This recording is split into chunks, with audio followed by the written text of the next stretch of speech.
The Boscombe Valley Mystery by Sir Arthur Conan Doyle. Narrated by Carol Phillips.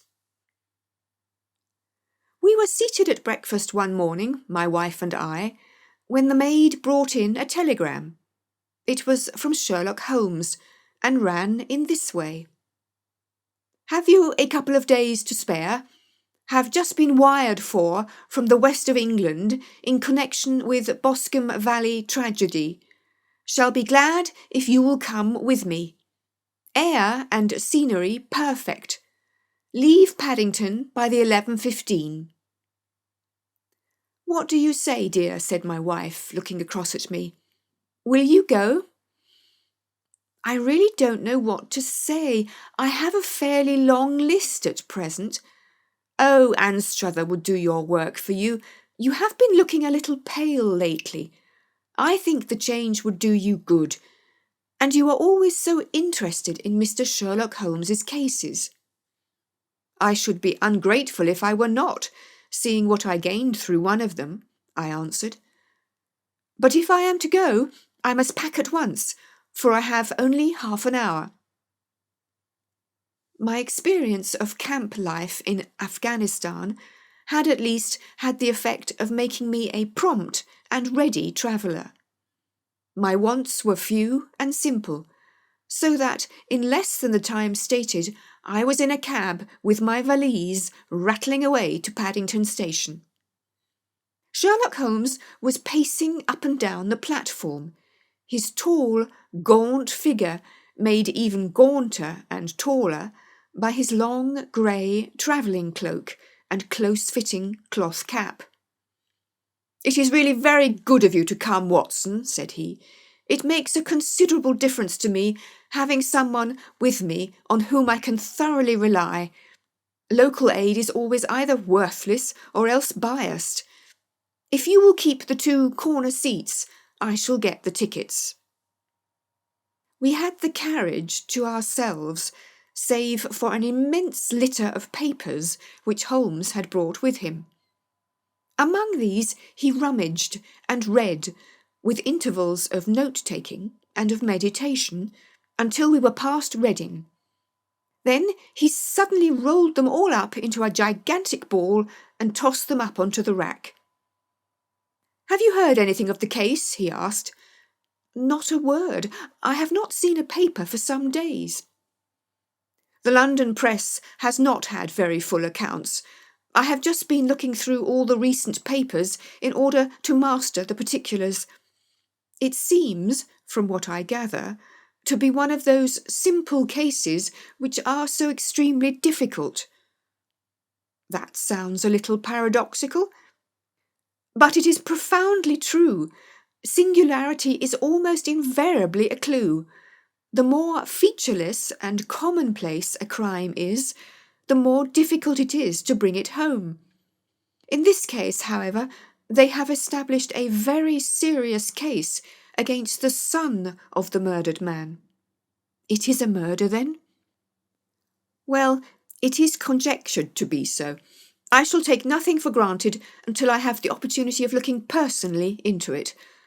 I will explain the state of things to you as far as I have been able to understand it in a very few words. Boscombe Valley is a country district not very far from Ross in Herefordshire. The largest landed proprietor in that part is a Mr. John Turner, who made his money in Australia and returned some years ago to the old country. One of the farms which he held, that of Hatherley, was let to Mr. Charles McCarthy, who was also an ex-Australian.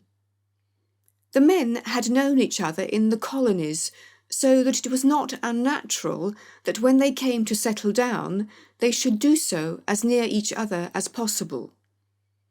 Turner was apparently the richer man, so McCarthy became his tenant, but still remained, it seems, upon terms of perfect equality, as they were frequently together. McCarthy had one son, a lad of 18, and Turner had an only daughter of the same age, but neither of them had wives living. They appear to have avoided the society of the neighbouring English families and to have led retired lives, though both the McCarthys were fond of sport and were frequently seen at the race meetings of the neighbourhood. McCarthy kept 2 servants, a man and a girl. Turner had a considerable household, some half-dozen at the least. That is as much as I have been able to gather about the families. Now for the facts. On June the 3rd, that is, on Monday last, McCarthy left his house at Hatherley about 3 in the afternoon and walked down to the Boscombe pool, which is a small lake formed by the spreading out of the stream which runs down the Boscombe valley. He had been out with his serving man in the morning at Ross, and he had told the man that he must hurry, as he had an appointment of importance to keep at 3. From that appointment he never came back alive.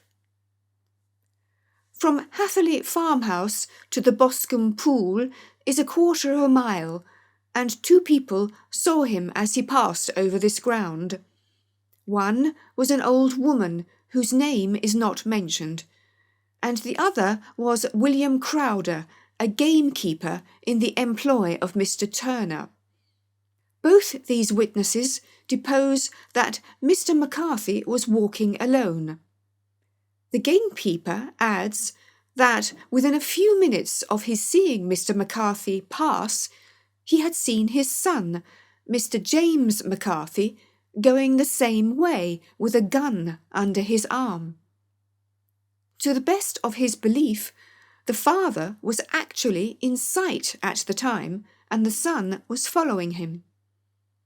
He thought no more of the matter until he heard in the evening of the tragedy that had occurred. The 2 McCarthys were seen after the time when William Crowder, the gamekeeper, lost sight of them. The Boscombe pool is thickly wooded round, with just a fringe of grass and of reeds round the edge. A girl of 14, Patience Moran, who is the daughter of the lodge-keeper of the Boscombe Valley estate, was in one of the woods picking flowers. She states that while she was there she saw, at the border of the wood and close by the lake, Mr. McCarthy and his son, and that they appeared to be having a violent quarrel. She heard Mr. McCarthy the elder using very strong language to his son, and she saw the latter raise up his hand as if to strike his father. She was so frightened by their violence that she ran away and told her mother, when she reached home, that she had left the 2 McCarthys quarrelling near Boscombe pool, and that she was afraid that they were going to fight. She had hardly said the words when young Mr. McCarthy came running up to the lodge to say that he had found his father dead in the wood, and to ask for the help of the lodge-keeper. He was much excited, without either his gun or his hat, and his right hand and sleeve were observed to be stained with fresh blood. On following him, they found the dead body stretched out upon the grass beside the pool. The head had been beaten in by repeated blows of some heavy and blunt weapon. The injuries were such as might very well have been inflicted by the butt end of his son's gun, which was found lying on the grass within a few paces of the body. Under these circumstances, the young man was instantly arrested, and a verdict of wilful murder having been returned at the inquest on Tuesday, he was, on Wednesday, brought before the magistrates at Ross, who have referred the case to the next assizes. Those are the main facts of the case as they came out before the coroner and the police court. I could hardly imagine a more damning case, I remarked. If ever circumstantial evidence pointed to a criminal, it does so here. Circumstantial evidence is a very tricky thing, answered Holmes thoughtfully. It may seem to point very straight to one thing, but if you shift your own point of view a little, you may find it pointing in an equally uncompromising manner to something entirely different. It must be confessed, however, that the case looks exceedingly grave against the young man, and it is very possible that he is indeed the culprit.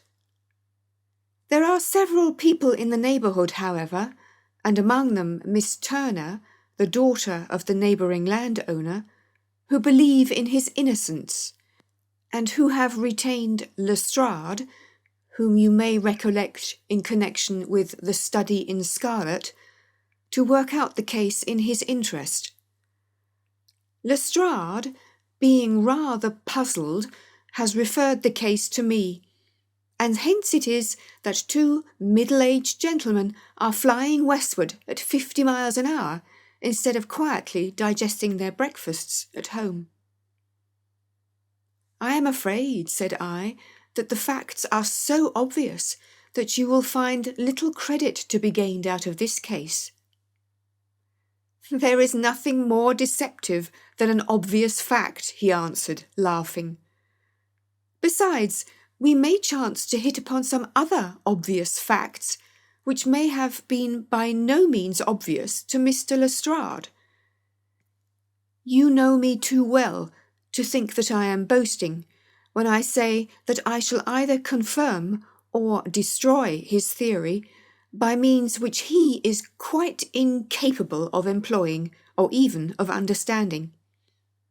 To take the first example to hand, I very clearly perceive that in your bedroom the window is upon the right-hand side, and yet I question whether Mr. Lestrade would have noted even so self-evident a thing as that. How on earth? My dear fellow, I know you well. I know the military neatness which characterises you. You shave every morning, and in this season you shave by the sunlight.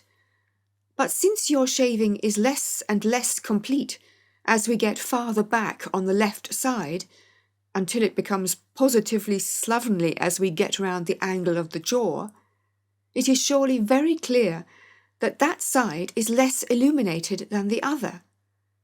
I could not imagine a man of your habits looking at himself in an equal light and being satisfied with such a result. I only quote this as a trivial example of observation and inference. Therein lies my métier, and it is just possible that it may be of some service in the investigation which lies before us. There are one or two minor points which were brought out in the inquest and which are worth considering. What are they?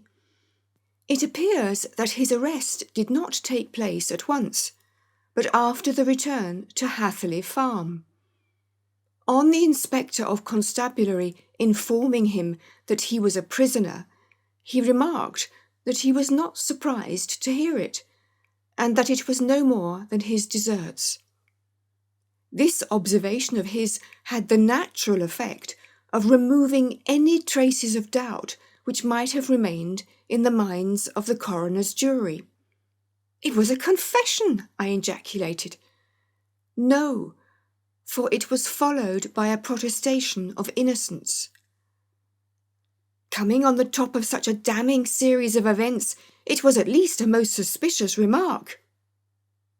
On the contrary, said Holmes, it is the brightest rift which I can at present see in the clouds. However innocent he might be, he could not be such an absolute imbecile as not to see that the circumstances were very black against him. Had he appeared surprised at his own arrest, or feigned indignation at it, I should have looked upon it as highly suspicious, because such surprise or anger would not be natural under the circumstances, and yet might appear to be the best policy to a scheming man. His frank acceptance of the situation marks him as either an innocent man or else as a man of considerable self-restraint and firmness. As to his remark about his deserts, it was also not unnatural if you consider that he stood beside the dead body of his father, and that there is no doubt that he had that very day so far forgotten his filial duty as to bandy words with him, and even, according to the little girl whose evidence is so important, to raise his hand as if to strike him. The self-reproach and contrition which are displayed in his remark appear to me to be the signs of a healthy mind rather than of a guilty one. I shook my head. Many men have been hanged on far slighter evidence, I remarked. So they have, and many men have been wrongfully hanged. What is the young man's own account of the matter? It is, I am afraid, not very encouraging to his supporters, though there are 1 or 2 points in it which are suggestive. You will find it here, and may read it for yourself. He picked out from his bundle a copy of the local Herefordshire paper, and having turned down the sheet, he pointed out the paragraph in which the unfortunate young man had given his own statement of what had occurred. I settled myself down in the corner of the carriage and read it very carefully. It ran in this way. Mr. James McCarthy, the only son of the deceased, was then called and gave evidence as follows. I had been away from home for 3 days at Bristol, and had only just returned upon the morning of last Monday, the 3rd. My father was absent from home at the time of my arrival, and I was informed by the maid that he had driven over to Ross with John Cobb, the groom. Shortly after my return, I heard the wheels of his trap in the yard, and, looking out of my window, I saw him get out and walk rapidly out of the yard, though I was not aware in which direction he was going. I then took my gun and strolled out in the direction of the Boscombe pool, with the intention of visiting the rabbit warren which is upon the other side. On my way, I saw William Crowder, the gamekeeper, as he had stated in his evidence. But he is mistaken in thinking that I was following my father. I had no idea that he was in front of me. When, about 100 yards from the pool, I heard a cry of "Coo-ee!" which was a usual signal between my father and myself, I then hurried forward and found him standing by the pool. He appeared to be much surprised at seeing me, and asked me rather roughly what I was doing there. A conversation ensued which led to high words and almost to blows, for my father was a man of a very violent temper. Seeing that his passion was becoming ungovernable, I left him and returned towards Hatherley Farm. I had not gone more than 150 yards, however, when I heard a hideous outcry behind me, which caused me to run back again. I found my father expiring upon the ground, with his head terribly injured. I dropped my gun and held him in my arms, but he almost instantly expired. I knelt beside him for some minutes, and then made my way to Mr. Turner's lodge-keeper, his house being the nearest, to ask for assistance. I saw no one near my father when I returned, and I have no idea how he came by his injuries. He was not a popular man, being somewhat cold and forbidding in his manners, But he had, as far as I know, no active enemies. I know nothing further of the matter. The Coroner: Did your father make any statement to you before he died? Witness: He mumbled a few words, but I could only catch some allusion to a rat. The Coroner: What did you understand by that? Witness: It conveyed no meaning to me. I thought that he was delirious. The Coroner: What was the point upon which you and your father had this final quarrel? Witness: I should prefer not to answer. The Coroner: I am afraid that I must press it. Witness: It is really impossible for me to tell you. I can assure you that it has nothing to do with the sad tragedy which followed. The Coroner: That is for the court to decide. I need not point out to you that your refusal to answer will prejudice your case considerably in any future proceedings which may arise.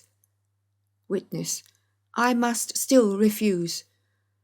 The Coroner: I understand that the cry of "Cooey" was a common signal between you and your father. Witness: It was. The Coroner: How was it, then, that he uttered it before he saw you, and before he even knew that you had returned from Bristol? Witness, with considerable confusion: I do not know. A Juryman: Did you see nothing which aroused your suspicions when you returned on hearing the cry and found your father fatally injured? Witness: Nothing definite.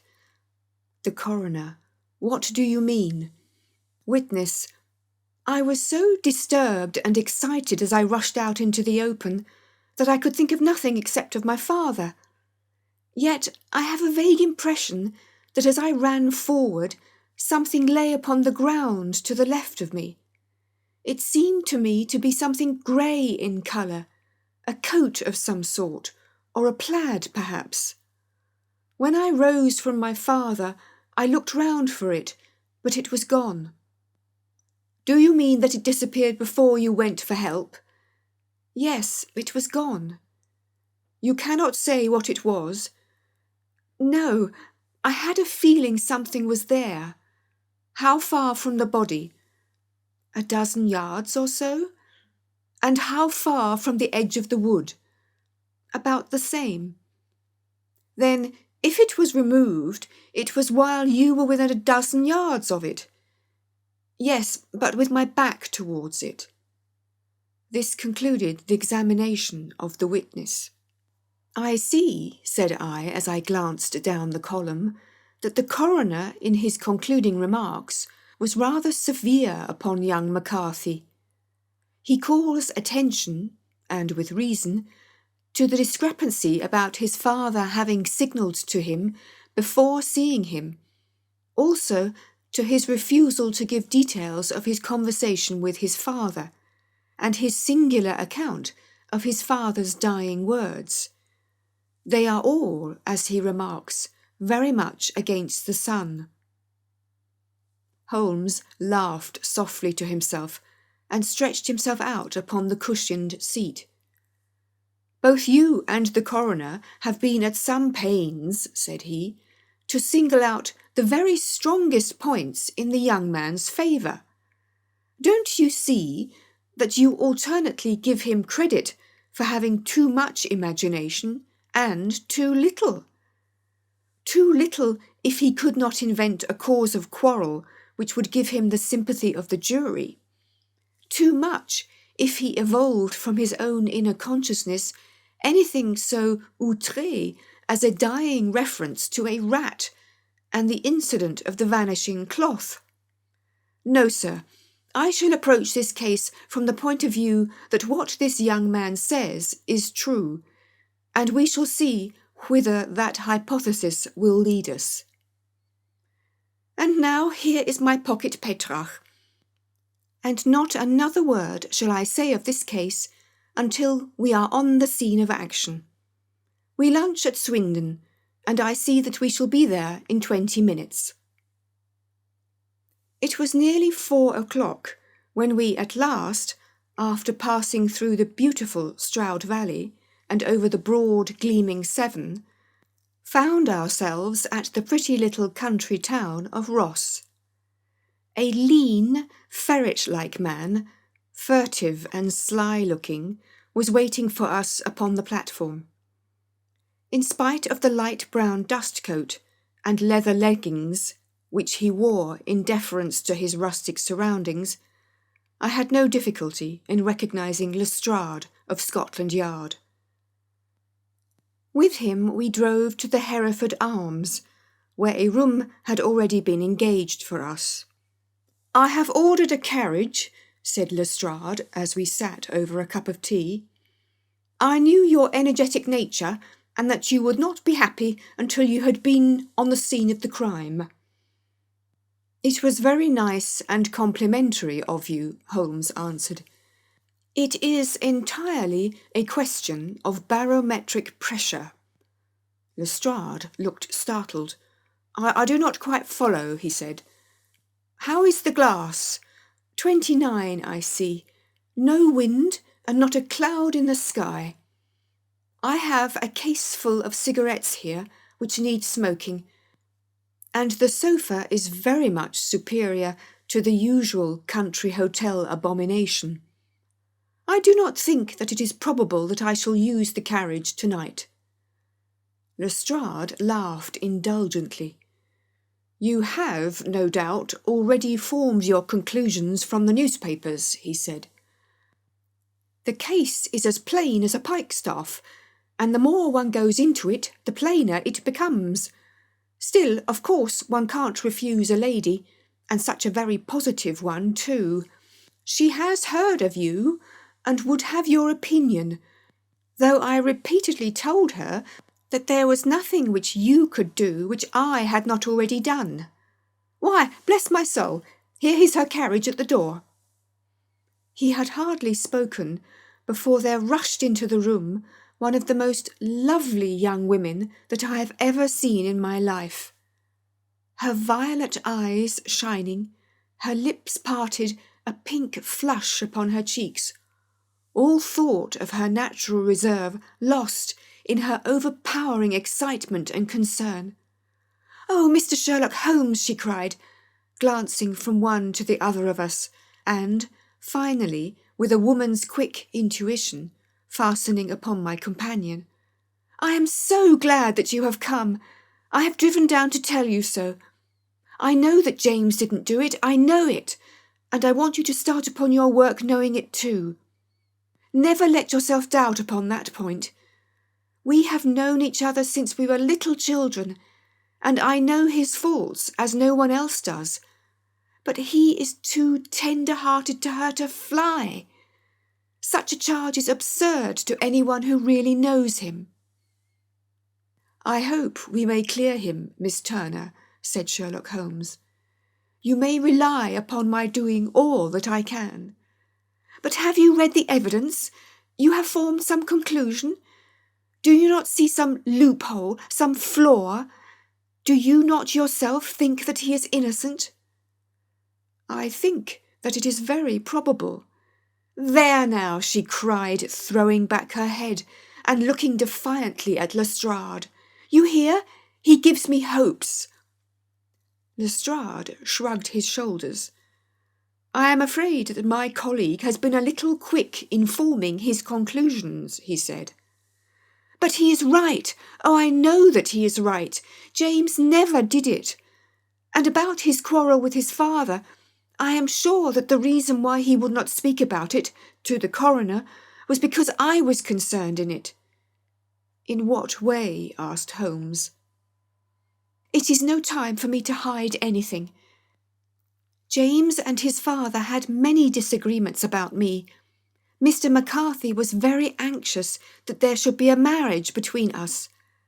James and I have always loved each other as brother and sister. But of course he is young and has seen very little of life yet, and And, well, he naturally did not wish to do anything like that yet. So there were quarrels, and this, I am sure, was one of them. And your father? Asked Holmes. Was he in favour of such a union? No, he was averse to it also. No one but Mr. McCarthy was in favour of it.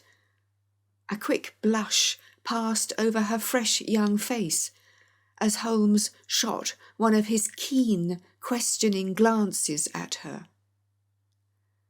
Thank you for this information, said he. May I see your father if I call tomorrow? I am afraid the doctor won't allow it. The doctor? Yes, have you not heard? Poor father has never been strong for years back, but this has broken him down completely. He has taken to his bed, and Dr. Willows says that he is a wreck and that his nervous system is shattered. Mr. McCarthy was the only man alive who had known Dad in the old days in Victoria. Ha, in Victoria, that is important. Yes, at the mines. Quite so. At the gold mines, where, as I understand, Mr. Turner made his money. Yes, certainly. Thank you, Miss Turner. You have been of material assistance to me. You will tell me if you have any news tomorrow. No doubt you will go to the prison to see James. Oh, if you do, Mr. Holmes, do tell him that I know him to be innocent. I will, Miss Turner. I must go home now, for Dad is very ill, and he misses me so if I leave him. Goodbye, and God help you in your undertaking. She hurried from the room as impulsively as she had entered, and we heard the wheels of her carriage rattle off down the street. I am ashamed of you, Holmes, said Lestrade with dignity after a few minutes' silence. Why should you raise up hopes which you are bound to disappoint? I am not over tender of heart, but I call it cruel. I think that I see my way to clearing James McCarthy, said Holmes. Have you an order to see him in prison? Yes, but only for you and me. Then I shall reconsider my resolution about going out. We have still time to take a train to Hereford and see him tonight? Ample. Then let us do so.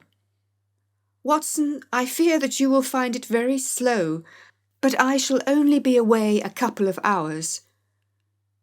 I walked down to the station with them, and then wandered through the streets of the little town, finally returning to the hotel, where I lay upon the sofa and tried to interest myself in a yellow-backed novel.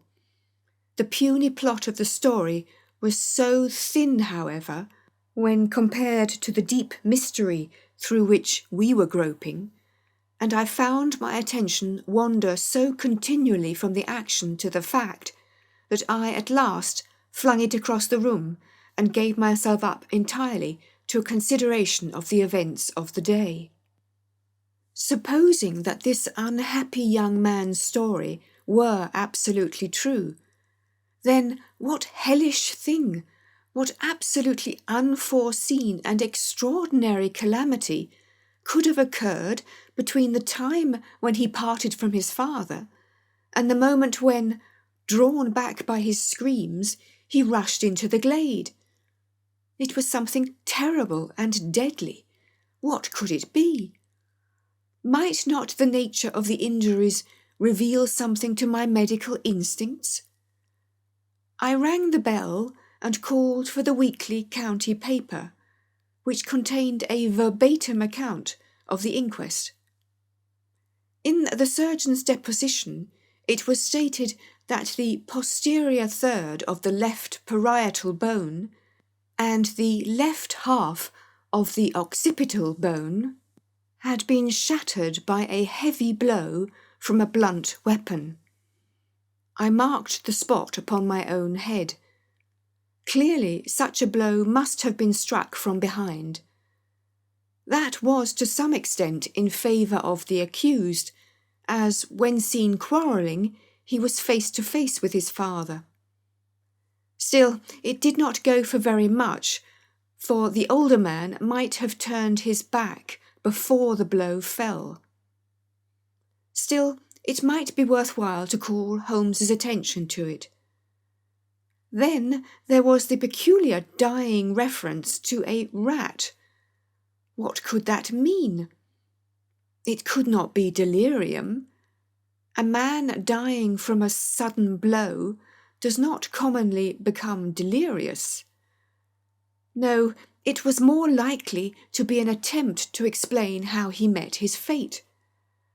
But what could it indicate?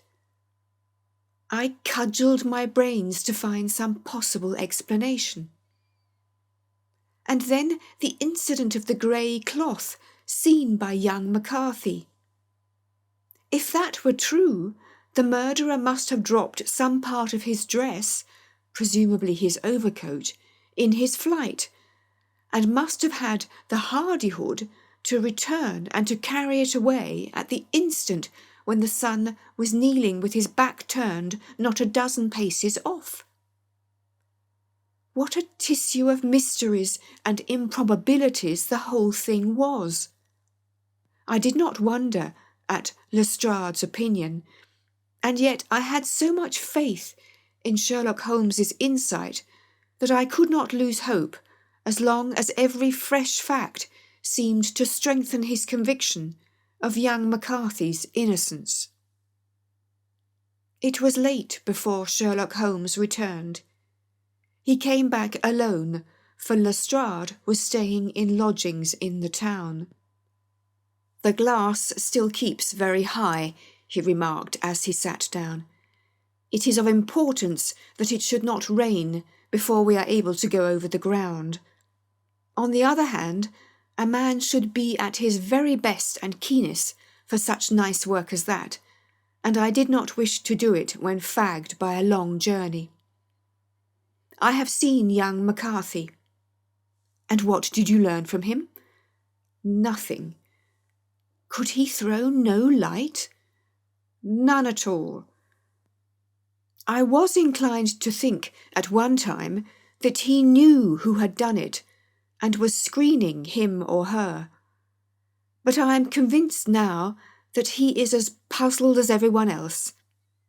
He is not a very quick-witted youth, though comely to look at, and, I should think, sound at heart." "I cannot admire his taste," I remarked, "if it is indeed a fact that he was averse to a marriage with so charming a young lady as this Miss Turner. Ah, thereby hangs a rather painful tale. This fellow is madly, insanely in love with her, but some 2 years ago, when he was only a lad, and before he really knew her, for she had been away 5 years at a boarding school, what does the idiot do but get into the clutches of a barmaid in Bristol and marry her at a registry office? No one knows a word of the matter, but you can imagine how maddening it must be to him to be upbraided for not doing what he would give his very eyes to do, but what he knows to be absolutely impossible. It was sheer frenzy of this sort which made him throw up his hands into the air when his father, at their last interview, was goading him on to propose to Miss Turner. On the other hand, he had no means of supporting himself, and his father, who was by all accounts a very hard man, would have thrown him over utterly had he known the truth. It was with his barmaid wife that he had spent the last 3 days in Bristol, and his father did not know where he was. Mark that point, it is of importance. Good has come out of evil, however, for the barmaid, finding from the papers that he is in serious trouble and likely to be hanged, has thrown him over utterly and has written to him to say that she has a husband already in the Bermuda dockyard, so that there is really no tie between them. I think that bit of news has consoled young McCarthy for all that he has suffered. But if he is innocent, who has done it? Ah, who? I would call your attention very particularly to 2 points. One is that the murdered man had an appointment with someone at the pool, and that the someone could not have been his son, for his son was away and he did not know when he would return. The second is that the murdered man was heard to cry, "Cooey!" before he knew that his son had returned. Those are the crucial points upon which the case depends. And now let us talk about George Meredith, if you please, and we shall leave all minor matters until tomorrow.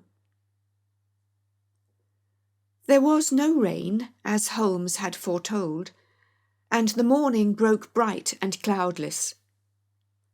At 9 o'clock, Lestrade called for us with the carriage, and we set off for Hatherley Farm and the Boscombe pool. "There is serious news this morning," Lestrade observed. "It is said that Mr. Turner of the Hall is so ill that his life is despaired of." "An elderly man, I presume?" said Holmes. "About 60, but his constitution has been shattered by his life abroad, and he has been in failing health for some time. This business has had a very bad effect upon him. He was an old friend of McCarthy's, and, I may add, a great benefactor to him, for I have learned that he gave him Hatherley Farm rent-free." "Indeed, that is interesting," said Holmes. "Oh, yes, in 100 other ways he has helped him. Everybody about here speaks of his kindness to him." "Really? Does it not strike you as a little singular that this McCarthy, who appears to have had little of his own, and to have been under such obligations to Turner, should still talk of marrying his son to Turner's daughter, who is, presumably, heiress to the estate, and that in such a very cocksure manner, as if it were merely a case of a proposal and all else would follow? It is the more strange, since we know that Turner himself was averse to the idea. The daughter told us as much. Do you not deduce something from that?" "We have got to the deductions and the inferences," said Lestrade, winking at me. "I find it hard enough to tackle facts, Holmes, without flying away after theories and fancies." "You are right," said Holmes demurely. "You do find it very hard to tackle the facts." "Anyhow, I have grasped one fact which you seem to find it difficult to get hold of," replied Lestrade with some warmth. "And that is?" "That McCarthy Senior met his death from McCarthy Junior, and that all theories to the contrary are the merest moonshine." "Well, moonshine is a brighter thing than fog," said Holmes, laughing. "But I am very much mistaken if this is not Hatherley Farm upon the left." "Yes, that it is." It was a widespread, comfortable-looking building, 2-storied, slate-roofed, with great yellow blotches of lichen upon the grey walls. The drawn blinds and the smokeless chimneys, however, gave it a stricken look, as though the weight of this horror still lay heavy upon it. We called at the door, when the maid, at Holmes's request, showed us the boots which her master wore at the time of his death, and also a pair of the son's, though not the pair which he had then had. Having measured these very carefully from 7 or 8 different points, Holmes desired to be led to the courtyard, from which we all followed the winding track which led to Boscombe Pool. Sherlock Holmes was transformed when he was hot upon such a scent as this. Men who had only known the quiet thinker and logician of Baker Street would have failed to recognise him. His face flushed and darkened. His brows were drawn into two hard black lines, while his eyes shone out from beneath them with a steely glitter. His face was bent downward, his shoulders bowed, his lips compressed, and the veins stood out like whipcord in his long, sinewy neck. His nostrils seemed to dilate with a purely animal lust for the chase, and his mind was so absolutely concentrated upon the matter before him that a question or remark fell unheeded upon his ears, or, at the most, only provoked a quick, impatient snarl in reply. Swiftly and silently he made his way along the track which ran through the meadows, and so by way of the woods to the Boscombe Pool. It was damp, marshy ground, as is all that district, and there were marks of many feet, both upon the path and amid the short grass which bounded it on either side. Sometimes Holmes would hurry on, sometimes stop dead, and once he made quite a little detour into the meadow. Lestrade and I walked behind him, the detective indifferent and contemptuous, while I watched my friend with the interest which sprang from the conviction that every one of his actions was directed towards a definite end. The Boscombe Pool, which is a little reed-girt sheet of water some 50 yards across, is situated at the boundary between the Hatherley farm and the private park of the wealthy Mr. Turner. Above the woods which lined it upon the farther side, we could see the red, jutting pinnacles which marked the site of the rich landowner's dwelling. On the Hatherley side of the pool, the woods grew very thick, and there was a narrow belt of sodden grass 20 paces across between the edge of the trees and the reeds which lined the lake. Lestrade showed us the exact spot at which the body had been found, and, indeed, so moist was the ground that I could plainly see the traces which had been left by the fall of the stricken man. To Holmes, as I could see by his eager face and peering eyes, very many other things were to be read upon the trampled grass. He ran around like a dog who is picking up a scent, and then turned upon my companion. "What did you go into the pool for?" he asked. "I fished about with a rake. I thought there might be some weapon or other trace. But how on earth—" "Oh, tut, tut, I have no time. That left foot of yours with its inward twist is all over the place. A mole could trace it, and there it vanishes among the reeds. Oh, how simple it would all have been had I been here before they came, like a herd of buffalo, and wallowed all over it. Here is where the party with the lodge-keeper came, and they have covered all tracks for 6 or 8 feet round the body. But here are 3 separate tracks of the same feet." He drew out a lens and lay down upon his waterproof to have a better view, talking all the time rather to himself than to us. "These are young McCarthy's feet. Twice he was walking, and once he ran swiftly so that the soles are deeply marked and the heels hardly visible. That bears out his story. He ran when he saw his father on the ground. Then here are the father's feet as he paced up and down. What is this, then? It is the butt end of the gun as the son stood listening. And this, ha! What have we here? Tiptoes. Tiptoes. Square, too. Quite unusual boots. They come, they go, they come again. Ah, of course, that was for the cloak. Now, where did they come from? He ran up and down, sometimes losing, sometimes finding the track, until we were well within the edge of the wood and under the shadow of a great beech, the largest tree in the neighbourhood. Holmes traced his way to the farther side of this and lay down once more upon his face with a little cry of satisfaction.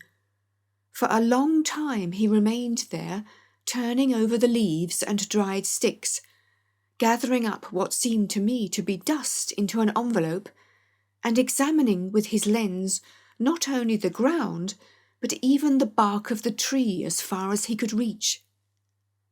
A jagged stone was lying upon the moss, and this also he carefully examined and retained.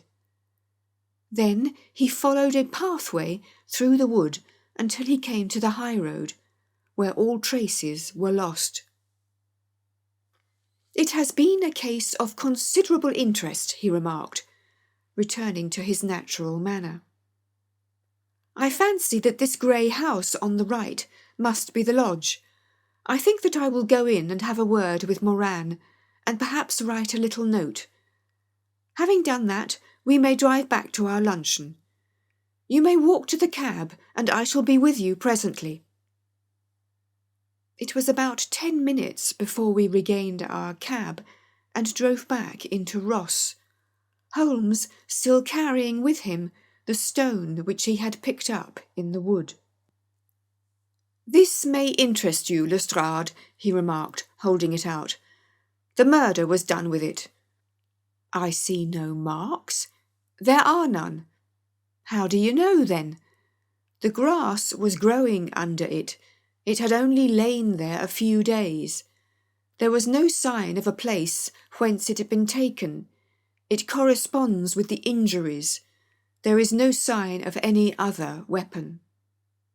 "And the murderer?" "Is a tall man, left-handed, limps with the right leg, wears thick-soled shooting boots and a grey cloak, smokes Indian cigars, uses a cigar holder, and carries a blunt penknife in his pocket. There are several other indications, but these may be enough to aid us in our search." Lestrade laughed. "I am afraid that I am still a sceptic," he said. "Theories are all very well, but we have to deal with a hard-headed British jury." "Nous verrons," answered Holmes calmly. "You work your own method, and I shall work mine. I shall be busy this afternoon, and shall probably return to London by the evening train." "And leave your case unfinished?" "No, finished." "But the mystery?" "It is solved." "Who was the criminal, then?" "The gentleman I described." "But who is he?" "Surely it would not be difficult to find out. This is not such a populous neighbourhood." Lestrade shrugged his shoulders. "I am a practical man," he said, "and I really cannot undertake to go about the country looking for a left-handed gentleman with a gammy leg. I should become the laughing-stock of Scotland Yard." "All right," said Holmes quietly. "I have given you the chance. Here are your lodgings. Goodbye. I shall drop you a line before I leave." Having left Lestrade at his rooms, we drove to our hotel, where we found lunch upon the table. Holmes was silent and buried in thought, with a pained expression upon his face, as one who finds himself in a perplexing position. "Look here, Watson," he said, when the cloth was cleared. "Just sit down in this chair and let me preach to you for a little. I don't know quite what to do, and I should value your advice. Light a cigar and let me expound." Pray do so. Well, now, in considering this case, there are 2 points about young McCarthy's narrative which struck us both instantly, although they impressed me in his favour and you against him. One was the fact that his father should, according to his account, cry "Cooey" before seeing him. The other was his singular, dying reference to a rat. He mumbled several words, you understand, but that was all that caught the son's ear. Now, from this double point, our research must commence, and we will begin it by presuming that what the lad says is absolutely true. What of this cooey, then? Well, obviously it could not have been meant for the son. The son, as far as he knew, was in Bristol. It was mere chance that he was within earshot. The cooey was meant to attract the attention of whoever it was that he had the appointment with. But cooey is a distinctly Australian cry, and one which is used between Australians. There is a strong presumption that the person whom McCarthy expected to meet at Boscombe Pool was someone who had been in Australia. What of the rat, then? Sherlock Holmes took a folded paper from his pocket and flattened it out on the table. "This is a map of the colony of Victoria," he said. "I wired to Bristol for it last night." He put his hand over part of the map. "What do you read?" "A rat," I read. "And now?" He raised his hand. "Ballarat." "Quite so. That was the word that the man uttered, and of which his son only caught the last 2 syllables. He was trying to utter the name of his murderer. So-and-so of Ballarat." "It is wonderful," I exclaimed. "It is obvious." And now, you see, I had narrowed the field down considerably. The possession of a grey garment was a 3rd point which, granting the son's statement to be correct, was a certainty. We have come now out of mere vagueness to the definite conception of an Australian from Ballarat with a grey cloak. Certainly. And one who was at home in the district, for the pool can only be approached by the farm or by the estate, where strangers could hardly wander. Quite so. Then comes our expedition of today. By an examination of the ground, I gained the trifling details which I gave to that imbecile Lestrade as to the personality of the criminal. But how did you gain them? You know my method. It is founded upon the observation of trifles. His height I know that you might roughly judge from the length of his stride. His boots, too, might be told from their traces. Yes, they were peculiar boots. But his lameness. The impression of his right foot was always less distinct than his left. He put less weight upon it. Why? Because he limped. He was lame.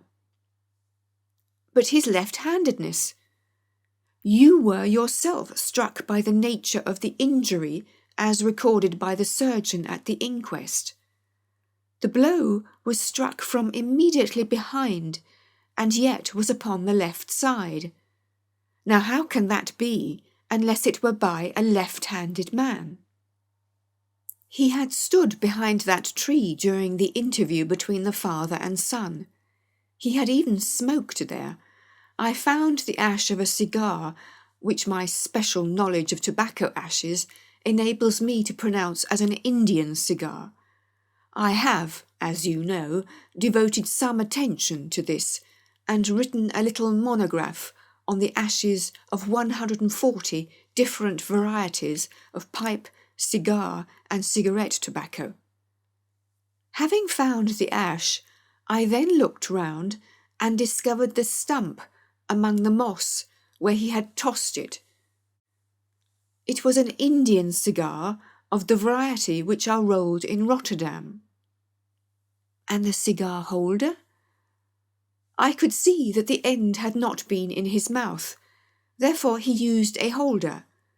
The tip had been cut off, not bitten off, but the cut was not a clean one, so I deduced a blunt penknife.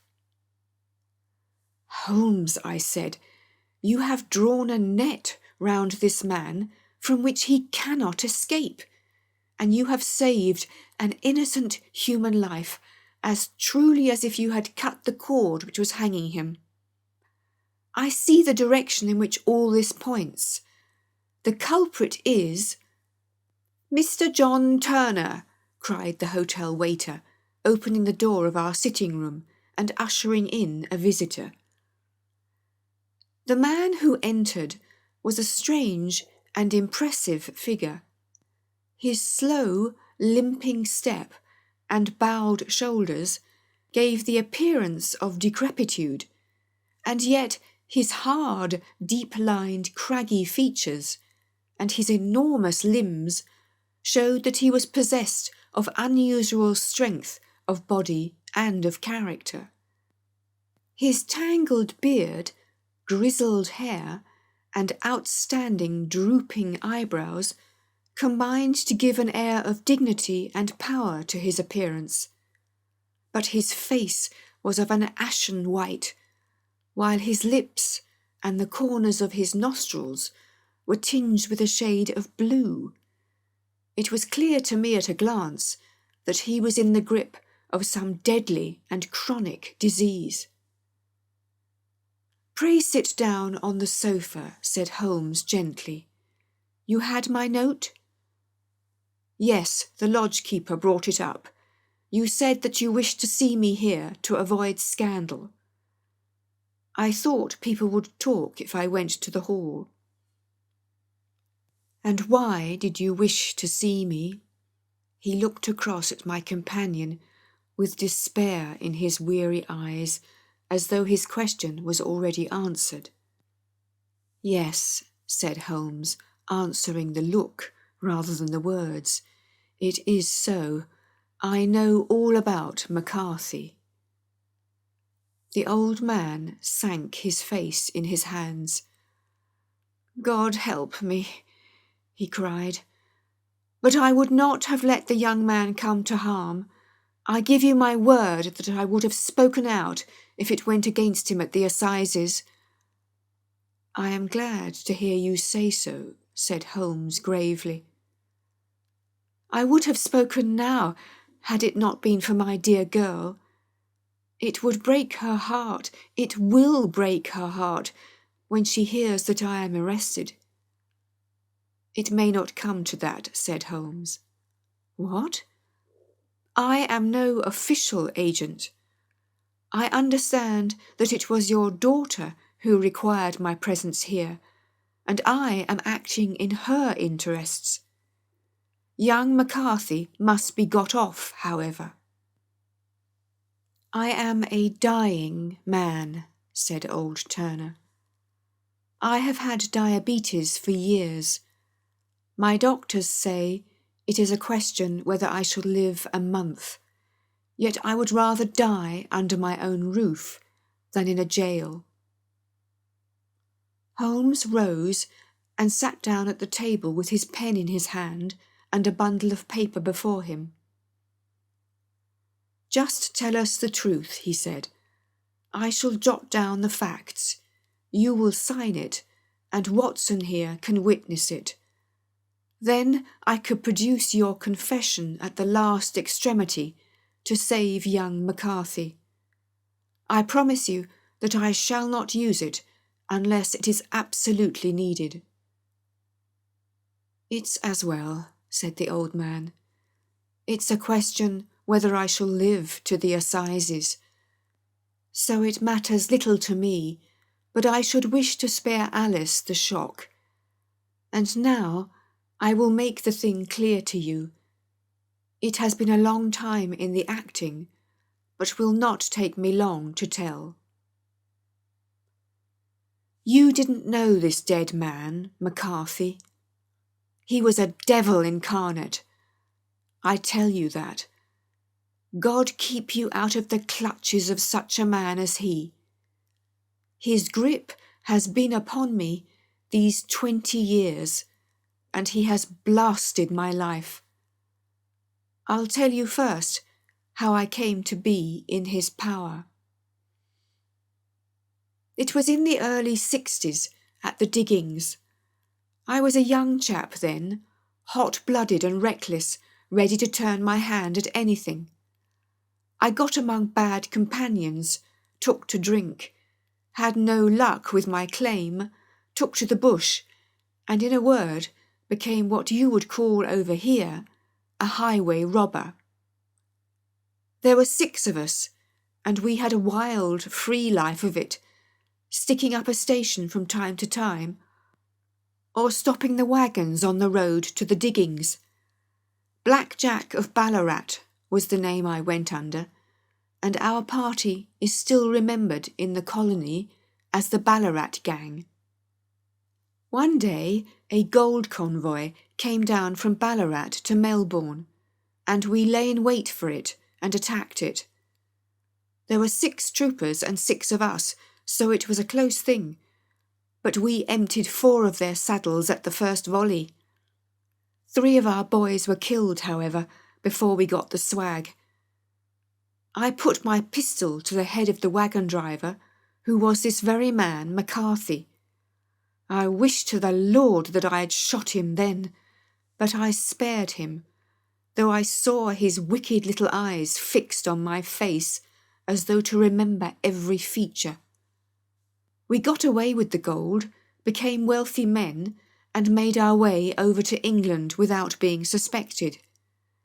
There I parted from my old pals and determined to settle down to a quiet and respectable life. I bought this estate, which chanced to be in the market, and I set myself to do a little good with my money, to make up for the way in which I had earned it. I married too, and though my wife died young, she left me my dear little Alice. Even when she was just a baby, her wee hand seemed to lead me down the right path, as nothing else had ever done. In a word, I turned over a new leaf and did my best to make up for the past. All was going well when McCarthy laid his grip upon me. I had gone up to town about an investment, and I met him in Regent Street with hardly a coat to his back or a boot to his foot. "Here we are, Jack," says he, touching me on the arm. "We'll be as good as a family to you. There's 2 of us, me and my son, and you can have the keeping of us. If you don't, it's a fine law-abiding country is England, and there's always a policeman within hail." Well, down they came to the West Country. There was no shaking them off, and there they have lived rent-free on my best land ever since. There was no rest for me, no peace, no forgetfulness. Turn where I would, there was his cunning, grinning face at my elbow. It grew worse as Alice grew up, for he soon saw I was more afraid of her knowing my past than of the police. Whatever he wanted he must have, and whatever it was I gave him without question. Land, money, houses, until at last he asked a thing which I could not give. He asked for Alice. His son, you see, had grown up, and so had my girl, and I was known to be in weak health. It seemed a fine stroke to him that his lad should step into the whole property, But there I was firm. I would not have his cursed stock mixed with mine. Not that I had any dislike to the lad, but his blood was in him, and that was enough. I stood firm. McCarthy threatened. I braved him to do his worst. We were to meet at the pool, midway between our houses, to talk it over. When I went down there, I found him talking with his son, so I smoked a cigar and waited behind a tree until he should be alone. But as I listened to his talk, all that was black and bitter in me seemed to come uppermost. He was urging his son to marry my daughter with as little regard for what she might think as if she were a slut from off the streets. It drove me mad to think that I, and all that I held most dear, should be in the power of such a man as this. Could I not snap the bond? I was already a dying and a desperate man. Though clear of mind and fairly strong of limb, I knew that my own fate was sealed. But my memory and my girl, both could be saved if I could but silence that foul tongue. I did it, Mr. Holmes. I would do it again. Deeply as I have sinned, I have led a life of martyrdom to atone for it. But that my girl should be entangled in the same meshes which held me was more than I could suffer. I struck him down with no more compunction than if he had been some foul and venomous beast.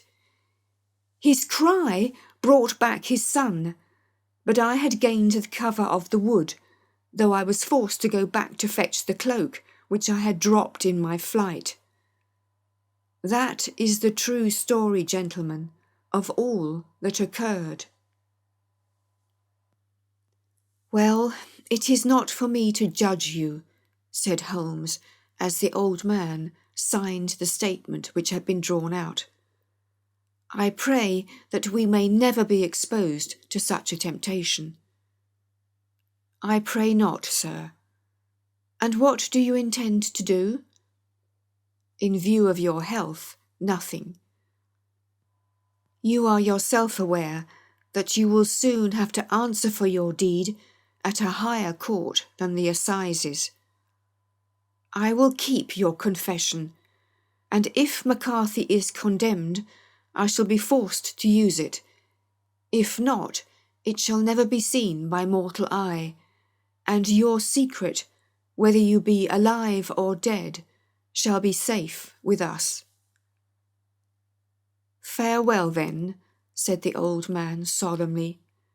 Your own deathbeds, when they come, will be easier for the thought of the peace which you have given to mine. Tottering and shaking in all his giant frame, he stumbled slowly from the room. God help us, said Holmes after a long silence. Why does fate play such tricks with poor, helpless worms? I never hear of such a case as this that I do not think of Baxter's words and say, there but for the grace of God goes Sherlock Holmes. James McCarthy was acquitted at the assizes on the strength of a number of objections which had been drawn out by Holmes and submitted to the defending counsel. Old Turner lived for 7 months after our interview, but he is now dead. And there is every prospect that the son and daughter may come to live happily together in ignorance of the black cloud which rests upon their past.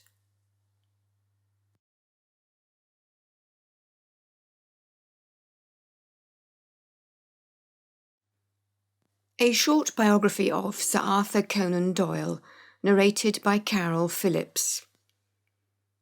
Arthur Ignatius Conan Doyle was born on the 22nd of May, 1859, in Edinburgh, in Scotland. The Doyles were a prosperous Irish Catholic family. His father, Charles Altamont Doyle, had some success as an artist, but was a chronic alcoholic. His mother, Mary Doyle, loved books and was an excellent storyteller. Conan Doyle later stated that the happiest recollections of his childhood were listening to his mother telling him stories. At the age of 9, wealthy members of the Doyle family offered to pay for his studies. Arthur spent 7 years in a Jesuit boarding school in England, which he hated. The only activities he enjoyed were writing to his mother, which he did regularly until her death, and playing sport, in particular cricket, at which he was very good. During his time at boarding school, he realised that, like his mother, he had a talent for storytelling.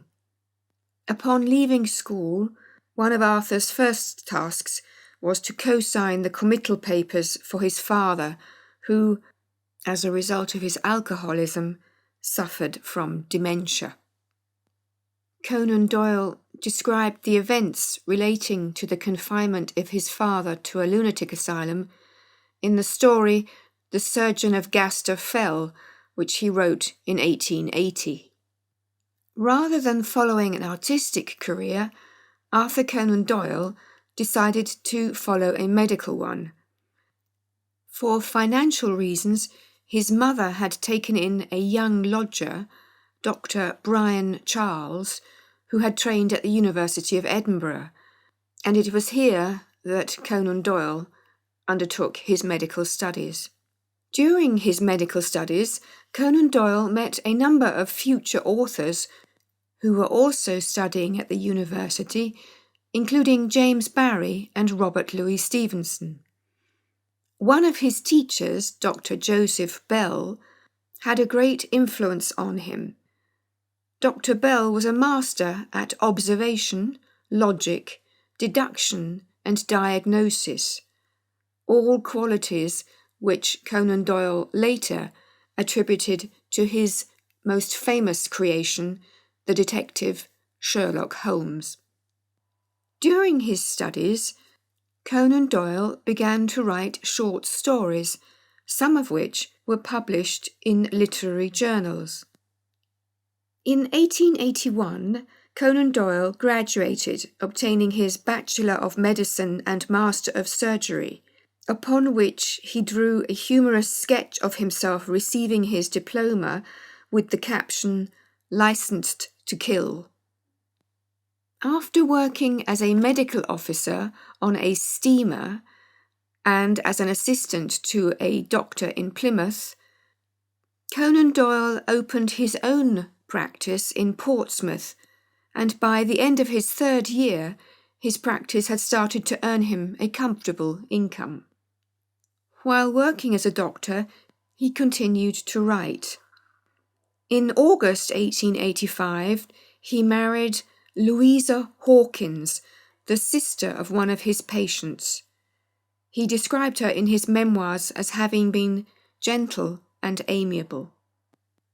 In March 1886, Conan Doyle started writing the novel which brought him immediate fame. It was published 2 years later in Beaton's Christmas Annual under the title A Study in Scarlet, and introduced the world to the immortal Sherlock Holmes and Dr. Watson. Also at this time, he wrote stories which illustrate the beginning of his fascination with the paranormal and spiritualism.